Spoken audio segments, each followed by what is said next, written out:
You know the feeling, right? It's 4:47 a.m. Your alarm goes off, you drag yourself out of bed, and you're stumbling into the dark kitchen to start, like, blending a tablespoon of grass-fed butter into your coffee. Oh, yeah. The absolute classic. Right, and then you're doing jumping jacks on a freezing cold floor because some Silicon Valley hustle manifesto promised you that this highly optimized, borderline punishing routine is exactly how you unlock your ultimate human potential. It really has become the modern ritual. We are all just, participating in this collective arms race. Yeah, totally. Trying to optimize our way to absolute perfection before the sun even comes up. Exactly, but think about this for a second. Meanwhile, right outside your window, the universe is 13.8 billion years old. It is literally still exploding. Right. Black holes are casually swallowing other black holes. Entire galaxies are drifting apart in the cosmic void. And for some reason, you think you need to have your entire life figured out, perfectly optimized, and color-coded on a spreadsheet by Tuesday. It's a profound disconnect when you frame it that way. I mean, we started applying these rigid engineering principles to our spiritual and personal lives. Yeah, like we're software. Exactly. Expecting this constant upward productivity as if we are machines. Which brings us to our mission for this deep dive. We are unpacking a source text today that is just provocative, hilarious, and honestly, surprisingly profound. It really is. It's called Namaste in Bed, a spiritual journey to not giving a feck. And it's supposedly written by a figure known as Guru Lazypants. But the twist is that the text was actually channeled through various AI entities, Max, Claude, Gemini, and Grok. Right, yeah.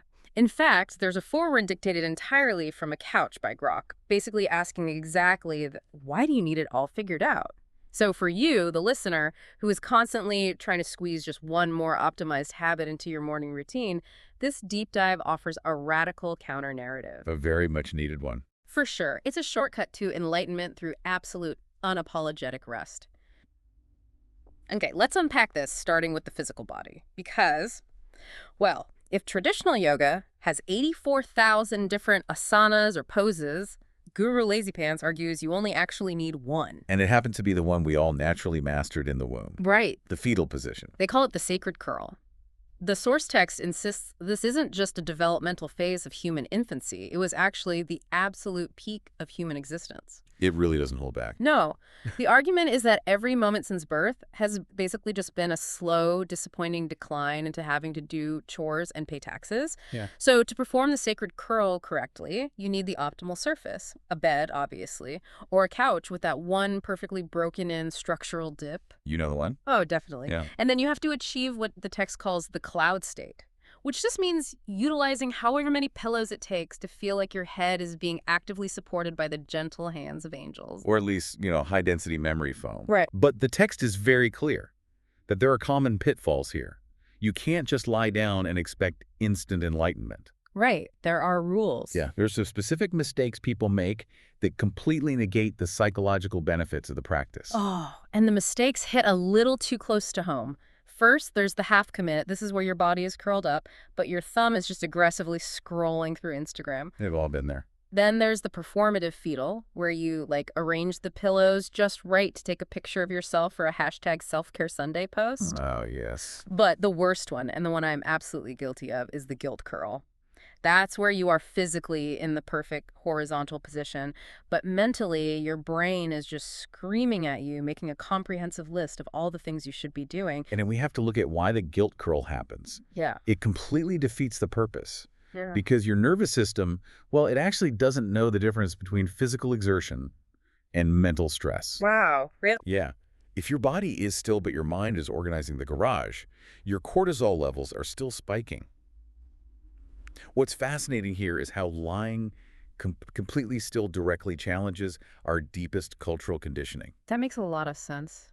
In Western culture, we constantly equate spirituality, growth, and self-worth with suffering or visible effort. I mean, we genuinely believe we have to twist ourselves into a physical pretzel in a room that feels like a sauna just to earn a single moment of peace. We treat relaxation like a transaction. Like we literally have to buy it with sweat. Exactly.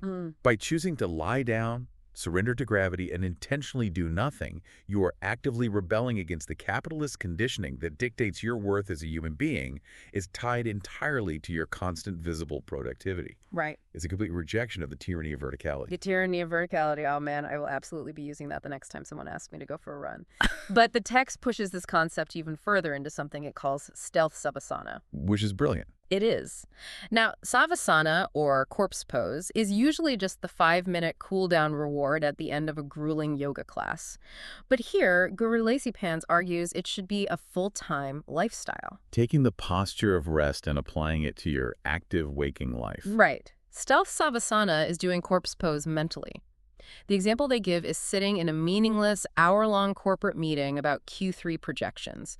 Externally, you're sitting upright. You're nodding. You're making eye contact. Right. But internally, your consciousness has completely left the building. You are just floating in a dark, quiet void. It's like putting your computer in sleep mode so the actual important background updates can run without the CPU overheating. That's a great analogy. But I have to stop and push back here for a second. Is this really a spiritual practice, or is this just glorified napping and disassociation? Like, is there a genuine physical or mental reset happening here, or are we just telling ourselves a really nice story about being lazy? Well, it's a fair skepticism.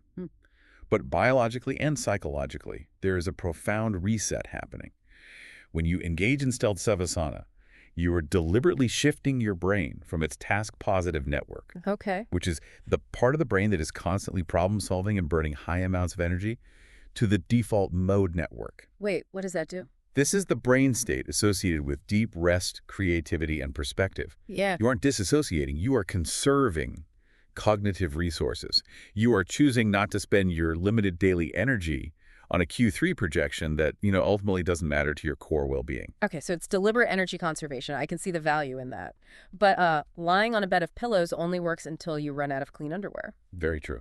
Which brings us to the biggest threat to horizontal living, our physical environment, and the endless cyclical torment of laundry. But the source material cleverly frames as the laundry samsara, Yes. the endless, inescapable wheel of wash, dry, fold, repeat. The author suggests breaking this cycle of suffering using an ancient, highly technical method called the sniff test. And it operates on a very specific sliding spectrum. 0 to 1 wears is fresh. Naturally. 2 to 3 wears is lightly lived in. That's like peak shirt territory. The fabric knows you. It has molded to your shape. Right, it's comfortable. 4 to 5 wears is questionable. There's maybe a bit of existential dread mixed in with the cotton, but it's fine for a quick trip to the grocery store. 6+ wears is risky. At that point, the shirt has achieved its own sentience and needs to be quarantined. Which naturally leads to the psychological hurdle of how we actually store these lived-in garments. The text frames modern clothing storage as a form of sacred geometry called the pile system. Yes, the pile system. You've got the chair, which is the ultimate liminal space for Schrodinger's clothes. They are simultaneously clean and dirty depending on who is looking at them. Exactly. Then you have the clean floor, the dirty floor, and finally the dryer, which the guru views not as an appliance, but as an innovative, heated storage unit. I love that. But again, I struggle to buy that this is anything more than comedy. I mean, isn't the pile system just a very elaborate excuse for being messy and disorganized? If we connect this to the bigger picture, it's really about letting go of societal constructs and reducing decision fatigue. Clean versus dirty is largely an illusion. Yeah. Yeah, it's a set of arbitrary, rigid timelines we've culturally agreed upon. Your clothing doesn't possess inherent moral value. Well, tell that to my mother when she sees the chair. Right, because we attach guilt to the mess. But when you let go of the judgment around a pile of clothes, you are actually practicing impermanence and non-attachment. Okay, that's deep. Psychologically, the chair exists because we suffer from decision fatigue by the end of the day. Deciding whether to hang a shirt up or put it in the hamper requires cognitive effort. The chair is a pressure release valve. It allows you to exist in the gray area without punishing yourself. I see. It's about removing the moral weight from a cotton t-shirt. Speaking of removing moral weight, the text also advocates heavily for mindful binge-watching as a valid form of meditation. It does. They claim you can sit and watch 8 hours of television and achieve enlightenment. And this is where they kind of lose me. How is watching The Sopranos or The Great British Baking Show for 8 hours any different from the Instagram scrolling you just told me was a toxic half-commit mistake? That's a great question. Isn't staring at a screen the exact opposite of being present in reality? It's a crucial distinction, actually. Social media scrolling, like Instagram, operates on a variable reward schedule. It's a slot machine designed to hijack your dopamine and keep your ego highly engaged. Ah, because you're comparing yourself to others, reacting, judging. Exactly. Traditional meditation is about quieting that ego, staying present, and transcending your own immediate anxieties. Right. When you are deeply absorbed in a high-quality, long-form story, your mind genuinely quiets regarding your own life. So the narrative acts as a focal point, sort of like focusing on your breath. Precisely. You are intensely present with the narrative. You're practicing empathy without the immediate stressful stakes of your own life. You are observing human nature objectively. The text actually calls this the season 4 awakening.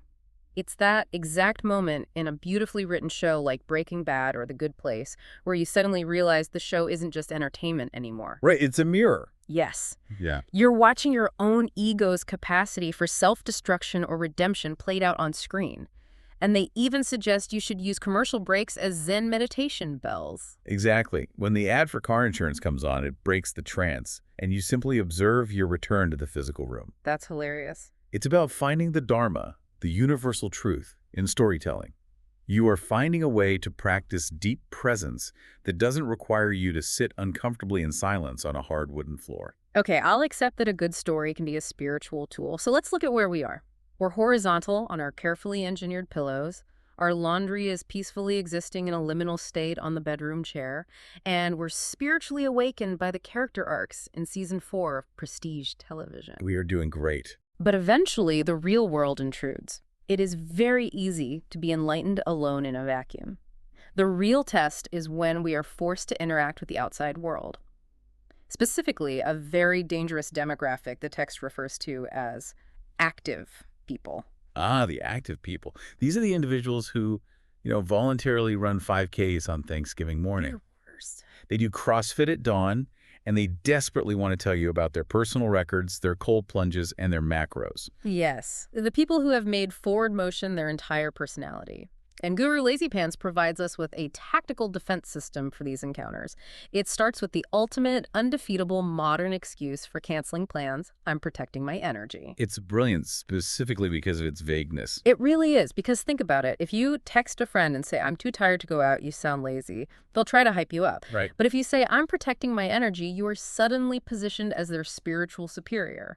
You're operating on a higher energetic plane. You simply cannot argue with someone who is protecting their energy. You really can't. But you can't always avoid them. When you're physically trapped in a conversation with an active person at a party or the office, the text advises deploying what it calls the spiritual nod. The spiritual nod is a psychological masterpiece of non-committal engagement. It's basically conversational Aikido. How so? Well, you tilt your head slightly to the side, maintain soft, unfocused eye contact, offer a very gentle, placid smile, and just murmur, mm-hmm. It's so passive, but why does it work? Why doesn't the active person get offended? Because it provides exactly what the active person is seeking an audience. They don't actually want a debate about their fitness routine. They want validation for their effort. Oh, that makes sense. By nodding softly, you are deflecting their intensity without resisting it. Resistance creates friction, which drains your energy. The nod simply lets their energy pass right by you. Here's where it gets really interesting. When they inevitably invite you to join them on a 6.0 a.m. sunrise hike, the guru says you don't make an excuse. You don't say you're out of shape. You simply say, I appreciate the invite, but I'm honoring a different practice right now. It's so good. The absolute genius of this is that you are fighting pseudoscientific fitness talk with pseudoscientific rest talk. They say they are pushing their physical limits, and you counter that you are entering a deep rest cycle. It's a perfect linguistic stalemate. It creates an impenetrable boundary. But importantly, the text draws a very sharp ethical line between this kind of boundary setting and the modern trend of ghosting. I'm glad you brought that up because ghosting just feels mean. How is this different? Ghosting is fear-based avoidance. You disappear, ignore texts, and leave people hanging simply because your ego cannot handle the mild discomfort of a direct conversation. Right, it's just running away. Exactly. What the text advocates is detachment, which is peace-based boundary setting. You respond, but you respond with clarity. You simply realize that you do not owe anyone immediate, unrestricted access to your time and attention. Your attention is your life force. So you are allowed to disappear into your own life. You just have to own the disappearance. Precisely. And in a strange, paradoxical way, these active people end up being your most profound spiritual teachers Wait, the people trying to drag you to a spin class are gurus. How does that work? because they provide you with nonstop, high-resistance opportunities to practice setting boundaries. It's like lifting weights for your soul. Oh, wow. Every single time someone tries to drag you into their hustle culture mentality and you peacefully hold your ground, smile, and say, no, you are strengthening your spiritual core. You are learning to be entirely okay with being the person who doesn't run. Right. That builds a kind of quiet internal resilience that no amount of burpees ever could. I really appreciate that reframing. The active people are unwilling boundary gurus. But this naturally leads us to the macro level of this deep dive. We've established how to protect your peace socially, but what are the ethical and cosmic implications of doing absolutely nothing? That's the big question. Because eventually we have to look at the world at large. To tackle this, the text brings in the famous Buddhist concept of the two arrows. Right. In traditional Buddhist philosophy, the first arrow represents the unavoidable pain of human existence. Illness, loss, accidents, the fact that things constantly change. You cannot avoid being struck by the first arrow. Okay. The second arrow, however, is the optional suffering we inflict upon ourselves through our reaction to the pain. It's the, why is this happening to me narrative that we spin in our heads. But Guru Lazypants has a much more direct, pragmatic take on the two arrows. The guru's rule is just don't go to the archery range. Which is to say, minimize your exposure to unnecessary chaos. Exactly. If leaving your house means dealing with road rage traffic, massive crowds, and energy-draining small talk, just stay in your blanket fort of solitude. Don't put yourself in the line of fire. Yeah. And this philosophy ties directly into their whole take on karma. In Western culture, we usually think of karma as this cosmic reward and punishment system. Do good things, win the lottery, do bad things, get a flat tire. But karma, literally, translated, just means action. Yes, every single action creates a ripple of entanglement. Buying a cup of coffee, sending a quick text, posting an opinion on an online forum. It all weaves you deeper and deeper into the complex web of cause and effect. You trigger reactions in other people. Therefore, logically, mathematically, doing nothing creates the least karma. You cannot cause a negative ripple if you don't throw a stone in the pond. Exactly.